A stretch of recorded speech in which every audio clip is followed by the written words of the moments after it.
लोगों को फिर से एक नया वीडियो में आप लोगों का स्वागत है। आज आप लोगों का क्लास चलने वाला राजनीतिक शास्त्र है। क्लास 10 का जो पहला चैप्टर है इसका नाम है कि लोकतंत्र में सत्ता की साझेदारी।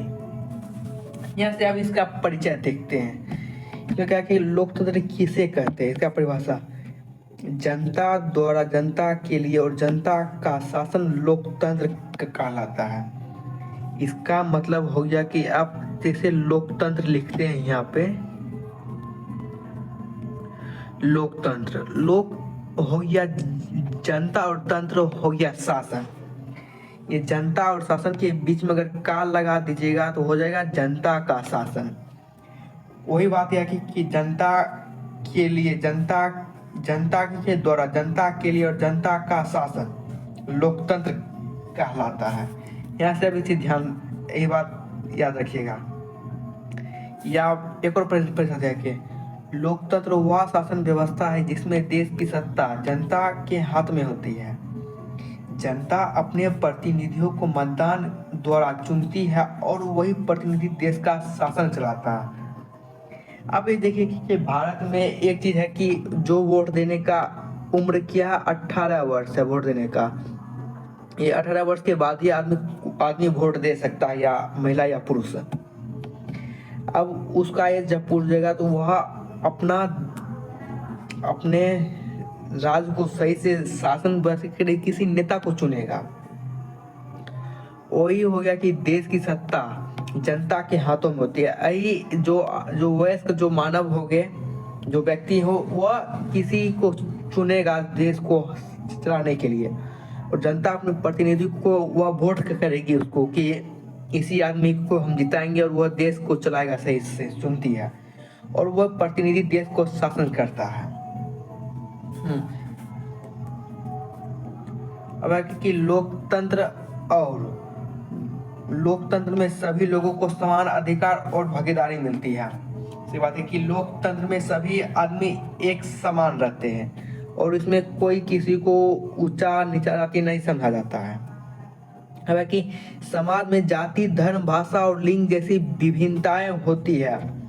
ये जो हमारे जो पूर्व काल में समाज में जो थी, जो जाति के आधार पर भेदभाव किया जाता था, धर्म के आधार पर, भाषा और लिंग के आधार पर भी भेदभाव किया जाता था कि ये लड़की है, ये लड़का है, और जाति धर्म ये नीचा जाति का है, ये डोम है, चमार है, ये हिंदू मुस्लिम के आधार पर भी बहुत लड़ाई होती थी समाज में। अब है कि लोकतंत्र इन विविधताओं के बीच सामंजस्य बनाकर समस्याओं का समाधान करने का प्रयास करता है।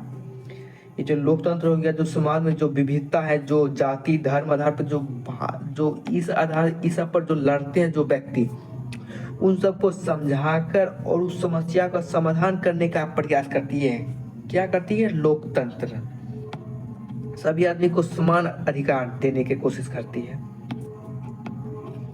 ताकि सामाजिक विभाजन राजनीति और लोकतंत्र को प्रभावित करते हैं। सही बात है।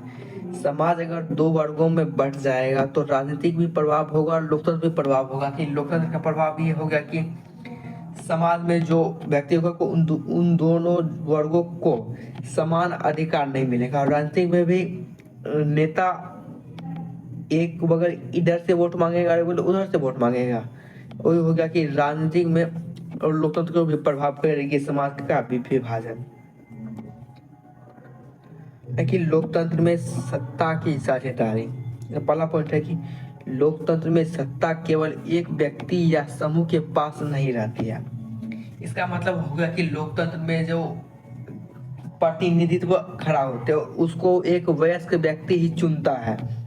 उसमें से जो जीतता है वह मात्र 5 वर्षों तक ही राज कर सकता है। उसके बाद वह हटेगा और फिर से वोट होगा और फिर से कोई दूसरा कोई बनेगा। इसे क्या कि इसमें से कोई एक ही व्यक्ति राज नहीं कर सकता है।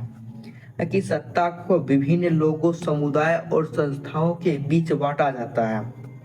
हाँ, सत्ता को विभिन्न लोगों और समुदाय के बीच, संस्थानों के बीच में बांटा जाता है। क्योंकि अगर एक ही नेता हर जगह राज करेगा तो उसको टाइम नहीं मिलेगा यहाँ जाने। इसलिए सभी को रेलवे का कोई अलग मंत्री बना दिया गया, शिक्षा विभाग का अलग मंत्री बना गया, स्वास्थ्य विभाग का कोई अलग मंत्री बना गया।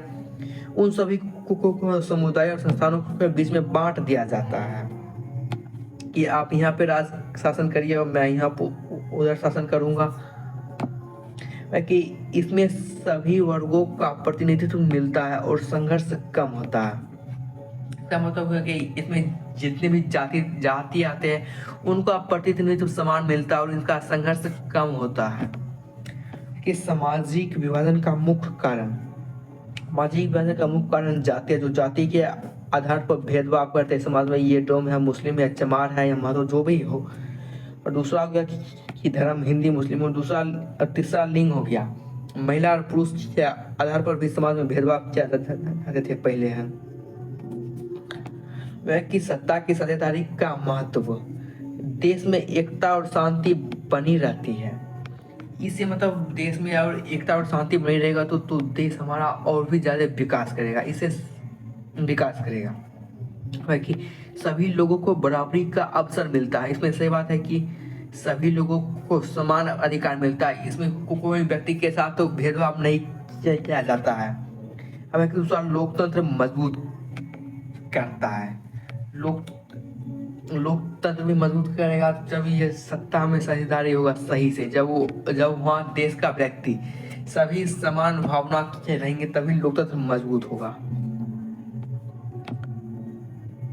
कि सामाजिक संघर्ष कम होते, समाज में अगर कोई व्यक्ति अगर काम करना चाहता है तो उसमें संघर्ष कम करना पड़ता है। अब है कि बेल्जियम में सत्ता की साझेदारी, केंद्र सरकार में डच और फ्रेंच भाषी मंत्रियों की संख्या बराबर रखी गई। अब है कि कुछ विशेष अधिकार राज्य सरकारों को दिए गए। अब ब्रुसलैंड में अलग अलग सरकार बनाएगी जहां दोनों समुदायों को समान प्रतिनिधित्व मिला। इस व्यवस्था से लोगों को भी शांति और सहयोग बढ़ा। तब ये जो पॉइंट हो गया, ये सभी मतलब बेल्जियम में सत्ता की साझेदारी की गई कि यहाँ पे जितने भी व्यक्ति थे या जो भी वर्ग के आदमी थे उनको समान अधिकार दिया जाएगा, किसी को बड़ा या छोटा नहीं समझा जाएगा। इससे वहाँ की शांति व्यवस्था और बहुत ही सहयोग लाभदायक रहा। अब है कि निष्कर्ष दिया गया इधर है सत्ता की साझेदारी लोकतंत्र की महत्वपूर्ण विशेषता है। इससे सभी समुदाय को समान और अधिकार मिलते हैं। देश में शांति, एकता और स्थिरता बनी रहती है। सही बात है कि अगर सत्ता की साझेदारी जो नेता है जो देश के, वह शासन सही से करेंगे, सभी समाज के व्यक्तियों को समान अधिकार देंगे तो इससे शांति और एकता, स्थिरता सभी बनी रहेगी। इससे कोई लड़ाई झगड़ा नहीं होगा। है कि 1961 में मुंबई में मराठियों की संख्या 34% थी, जो 2001 में बढ़कर 57% से ऊपर हो गई। 57% से ऊपर हो गई है। इसका मतलब कि जो 1964 में मात्र 34% ही आदमी था और 2001 में 57% आदमी बढ़ गया। देख सकते इतना कितना है।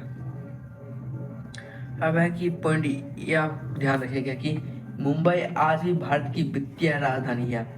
आपसे क्वेश्चन पूछा जाएगा कि भारत की वित्तीय राजधानी कहाँ है, तो क्या बोलेगा? वित्तीय राजधानी मुंबई है। वित्तीय राजधानी मुंबई है।